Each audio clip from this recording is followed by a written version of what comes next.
If you buy something from a Verge link, Vox Media may earn a commission. See our ethics statement. MSI's Creator Z16 is one of a new cadre of creator laptops that have been popping up from companies that are traditionally gaming-oriented over the past 2 years. They tend to take the sorts of specs that you might see in a gaming laptop and cram them into a thinner chassis that looks more like something one might bring into a boardroom. While you could certainly use the Z16 for gaming, it has an RTX 3060 discrete GPU and a heavy-duty cooler boost cooling system. It also has a more subtle look than even the most subdued of MSI's gaming laptops, with a silvery gray finish, a barely visible dragon logo, and MacBook-esque rounded corners. There's a 1610 QHD screen with a 120Hz refresh rate, my much preferred aspect ratio for productivity devices. It ships with Windows 10 Pro. And the video conferencing features, the speakers in particular, are a solid upgrade from what I often expect to see on a gaming laptop. The system would make a fantastic multimedia machine. Related: MSI Prestige 14 EVA review, fast but flawed. MSI Summit B15 review, average business. MSI Creator Z16.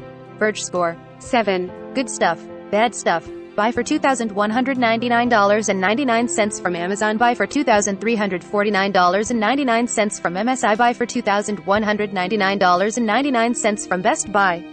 Unfortunately, it's not priced like a multimedia machine, it's priced like a workstation. That makes it a generally fine laptop that's in a bit of an odd spot price-wise. It's below the price of the leading laptops in this zone. My test unit, the cheapest one listed on MSI's site, though I've found a few cheaper SKUs floating around other retailers, has a Core i7-11800H, a GeForce RTX 3060 GPU, a 2560 by 1600 touch display, 32GB of RAM, and 1TB of storage for $2,599.99, currently listed at $2,349.99 for what MSI claims is a limited time.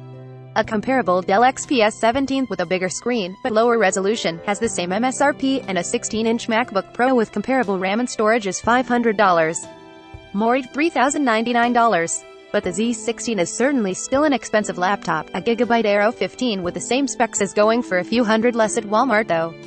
It's sold out there as of this writing. There's a 16GB model at Best Buy for $1,899, which you could easily upgrade. And it comes with some flaws that are uncharacteristic of a laptop of that price caliber.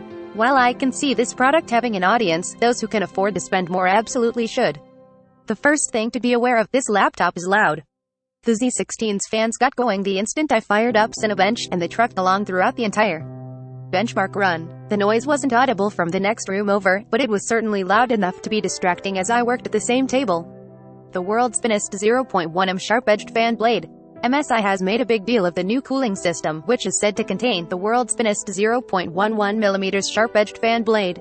These fans didn't seem quite able to handle the power of these specs, even with the high-performance profile, which optimizes the Z16's power limits and cooling behavior for heavy workloads, selected in MSI's control center.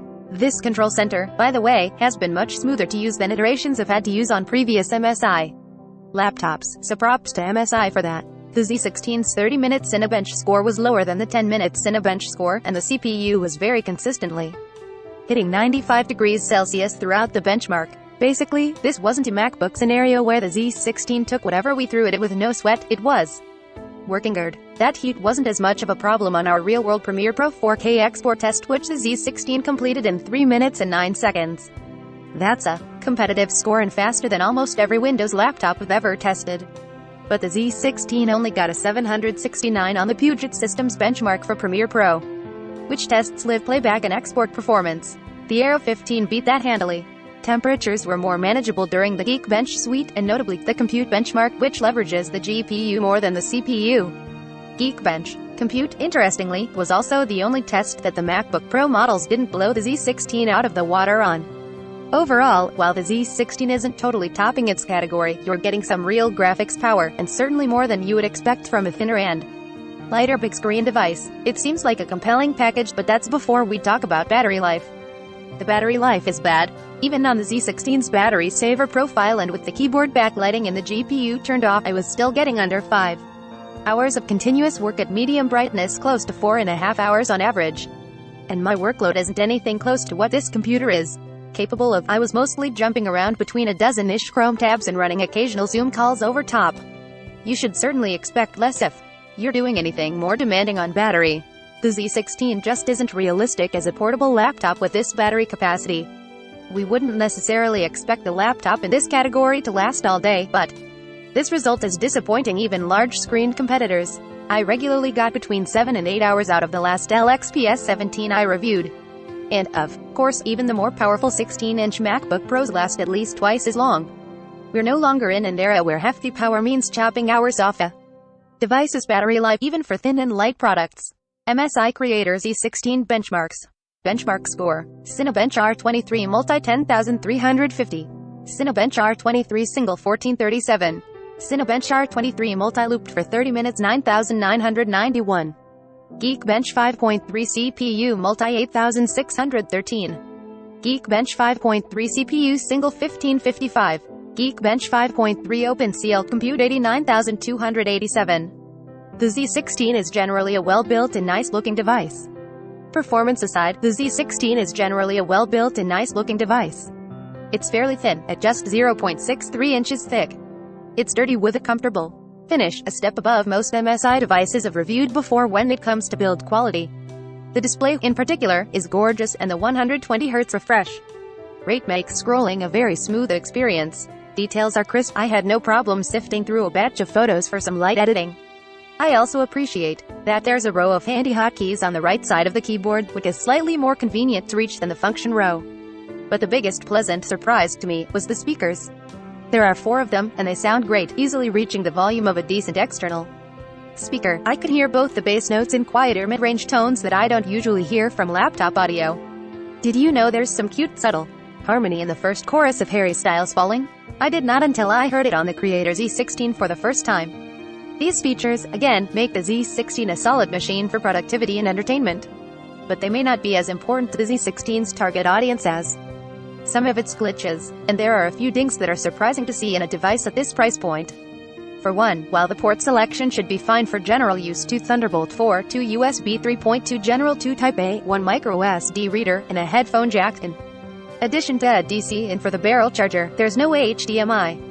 This may be inconvenient for folks who need certain external displays or tablets for their work, which is at least a chunk of a Z16's professional target audience. Agree to continue. MSI Creator Z16. Every smart device now requires you to agree to a series of terms and conditions before you can use it, contracts that no one actually reads.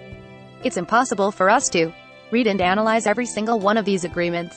But we started counting exactly how many times you have to hit agree to use devices when we review them, since these are agreements most people don't read and definitely can't negotiate. To start using the Creator Z16, you'll need to agree to the following. You can also say yes or no to the following. That's 5 mandatory agreements and 11 optional agreements to use the Creator Z16. I also had a terrible time with the keyboard on my unit. The space bar would every so often not register my right thumb's tap. My colleagues can attest that I was constantly sending Slack messages with missing spaces. MSI didn't have a replacement unit available to send me, but says it's not an issue they've heard about before. Still, the fact that I received a unit with this issue makes me slightly worried about the durability of the keys. There's also number 4K screen option. There are some upgradability hassles as well. Teardowns have shown that the RAM is a whole pill to get to due to the placement of the motherboard, and most frustratingly to me, there's bloatware. I was getting antivirus nagware pop-ups as soon as I opened this thing, and I had to close all my tabs and reboot the unit in order to uninstall it. I complain when I see this kind of thing on $1,000 devices. It is unacceptable for MSI to be shipping $2,600 laptops with crapware pre-installed on them. It's the equivalent of Hulu shoving ads on people who are shelling out for their highest subscription tier. While this won't impact your experience long-term if you uninstall it right away, it leaves a sour taste in my mouth nonetheless. Ultimately, the strongest argument in favor of buying the Creator Z16 is the power it packs into such a thin and attractive chassis. Many workstations of this size, including the Aero 15 and the XPS 17, are noticeably thicker, and the MacBook, which is similarly thin, is also significantly more expensive. The strongest argument in favor of buying the Creator Z16 is the power. But I'm not sure that argument is quite strong enough. The battery life, in particular, is a significant compromise for anyone who might want to use this away from their desk for an extended period of time. And given the number of other concerns I have with this device, which are really uncharacteristic in such a premium tier, I think most people who are wide to this price point and don't mind bad battery life will have a better time with the Aero, which we'd Expect to deliver similar performance but with a much better port selection and better reparability, albeit in a clunkier chassis for even less money. Those who are looking for a general-purpose multimedia machine and don't quite need the Z16's power can expect better battery life and a more premium experience from the XPS 17. And folks who can afford to spend more money will get a massive improvement on all fronts from the MacBook Pro. That doesn't make this a bad device, but it does mean it's mostly geared towards people for whom thinness is the top priority.